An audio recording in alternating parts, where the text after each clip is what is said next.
Assalamualaikum warahmatullahi wabarakatuh, sahabat Takwa.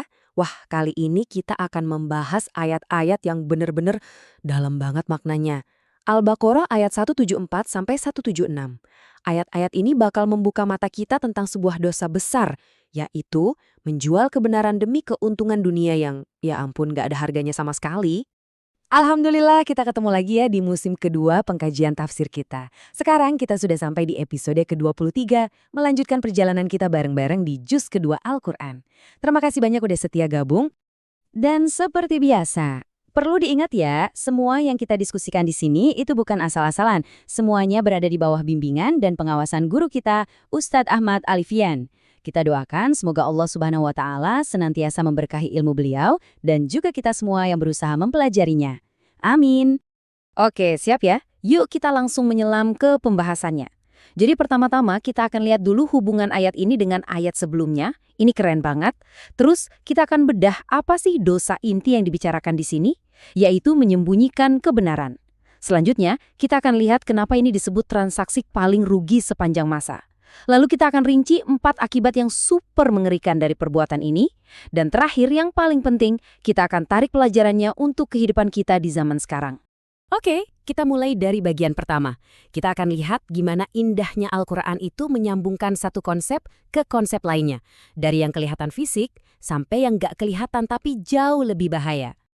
Jadi gini sahabat takwa, di ayat sebelumnya, ayat 173, Allah Subhanahu wa Ta'ala ngingetin kita soal makanan yang haram buat badan kan? Ada bangkai, darah, daging babi, itu semua racun fisik yang merusak jasad. Nah, di ayat 174 ini seolah-olah Allah naikin levelnya. Ada racun yang jauh lebih mematikan, yaitu racun spiritual. Apa itu? Yaitu memakan hasil dari menyembunyikan kebenaran. Kalau yang pertama merusak tubuh, yang kedua ini menghancurkan jiwa dan membawanya langsung ke api neraka. Masya Allah, ini kaitan antar ayat atau munasabah yang luar biasa. Nah, sekarang kita masuk ke inti kejahatannya. Sebuah dosa yang kadang kita anggap sepele, tapi ternyata di mata Allah akibatnya dahsyat banget. Coba, sahabat takwa, kita dengarkan dan resapi firman Allah ini. Ancamannya tuh tegas dan lugas banget. Orang yang nyembunyiin wahyu, terus menukarkannya dengan harga murah, mereka itu sebenarnya lagi nggak makan apa-apa selain api neraka yang mereka telan ke perut. Astagfirullah. Nah, dalam istilah syar'i, perbuatan ini punya nama khusus, katam al-ilm. Ini bukan sekedar lupa atau nggak tahu ya, tapi ini adalah sebuah tindakan aktif yang disengaja. Sengaja nutup-nutupin kebenaran dari Allah yang seharusnya sampai ke telinga banyak orang. Dan biasanya ada udang di balik batu, ada keuntungan duniawi yang dikejar. Para ulama tafsir seperti Ibnu Abbas menjelaskan kalau asbabun nuzul atau sebab turunnya ayat ini tuh spesifik buat para pemuka agama dari kalangan ahli kitab zaman dulu. Mereka itu tahu betul dari kitab suci mereka sendiri, ada ciri-ciri dan kabar tentang akan datangnya Nabi Muhammad SAW. Tapi mereka milih diam. Kenapa? Yaitu dia takut kehilangan jabatan, takut kehilangan status sosial, takut setoran hadiah dari pengikutnya berhenti.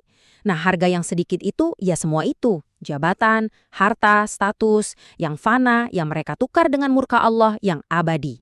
Allah kemudian menggambarkan tindakan mereka ini dengan sebuah analogi yang cerdas banget, yaitu analogi jual-beli atau transaksi. Tapi ini adalah transaksi paling bodoh dan paling merugi dalam sejarah umat manusia. Di ayat selanjutnya, Allah Subhanahu wa Ta'ala makin memperjelas betapa parahnya pertukaran yang mereka lakukan. Mereka menukar 2 hal paling berharga yang bisa dimiliki manusia dengan 2 hal paling menghancurkan. Nah, yang menarik banget dari slide ini adalah visualisasinya. Coba kita lihat bareng-bareng. Modal yang mereka punya itu petunjuk atau al-huda. Itu kan modal paling mahal. Tapi modal semahal itu mereka pakai untuk membeli kesesatan atau adalalah. Gila kan? Mereka juga punya kesempatan emas buat dapat ampunan atau al-maghfirah dari Allah, malah ditukar sama siksaan atau al-adab. Coba deh, pebisnis mana yang mau rugi kayak gini? Ini benar-benar transaksi paling aneh sedunia. Lalu, ayat ini ditutup dengan sebuah kalimat tanya yang nusuk banget dan perlu kita renungkan dalam-dalam. Fama asbarohum 'alan nar. Nah, ungkapan ini jangan sampai kita salah paham ya. Ini bukan pujian, wah hebat banget ya mereka sabar di neraka. Bukan, sama sekali bukan. Menurut Imam Al-Mawardi dalam tafsirnya, ini tuh sebuah bentuk keheranan sekaligus celaan yang mendalam. Seolah-olah Allah tuh lagi bertanya, Kok bisa-bisanya mereka seberani ini sama api neraka? Apa sih yang bikin mereka nekat banget ngelakuin perbuatan yang ujung-ujungnya cuma nyiksa diri sendiri? Ini adalah ungkapan syoknya Allah melihat kelancangan manusia. Oke, sekarang kita balik lagi ke ayat 174. Setelah menjelaskan kejahatannya, Allah nggak cuma ngancam, tapi juga merinci satu persatu hukuman mengerikan apa yang menanti para penyembunyi kebenaran ini. Totalnya ada 4. Hukuman ini berlapis-lapis, sahabat takwa. Pertama, yang mereka makan jadi api di perut mereka. Udah serem kan? Tapi tunggu, ada yang lebih serem. Kedua, Allah nggak akan mau bicara sama mereka di hari kiamat. Bayangin, dicuekin, diabaikan sama Sang Pencipta. Itu bentuk penghinaan tertinggi. Ketiga, Allah nggak akan menyucikan mereka dari dosa-dosa mereka. Nggak ada pemutihan, nggak ada ampunan. Dan keempat, sebagai puncaknya, udah disiapin buat mereka azab yang teramat-teramat pedih. Na'udzubillah. Oke, sekarang mungkin ada yang bertanya, itu kan kisah orang-orang zaman dulu, apa urusannya sama kita? Nah, ini dia. Al-Quran itu petunjuk yang abadi. Mari kita lihat gimana semua ini nyambung banget sama dunia kita sekarang. Ayat terakhir ini ngasih kita justifikasi pamungkasnya. Kenapa sih hukumannya bisa seberat itu? Jawabannya ada di sini. Karena perbuatan mereka itu pada dasarnya adalah deklarasi perang terhadap kebenaran itu sendiri. Jadi gini, Allah nurunin kitab suci, itu isinya al-haq, kebenaran absolut. Tujuannya sebagai cahaya, sebagai petunjuk buat semua manusia. Nah, kalau ada orang yang sengaja nyembunyiin sebagian, atau sengaja memutarbalikkan maknanya, dia itu bukan cuma lagi berbuat dosa, tapi dia sedang mencoba memadamkan cahaya Allah untuk seluruh umat manusia. Fatal banget kan?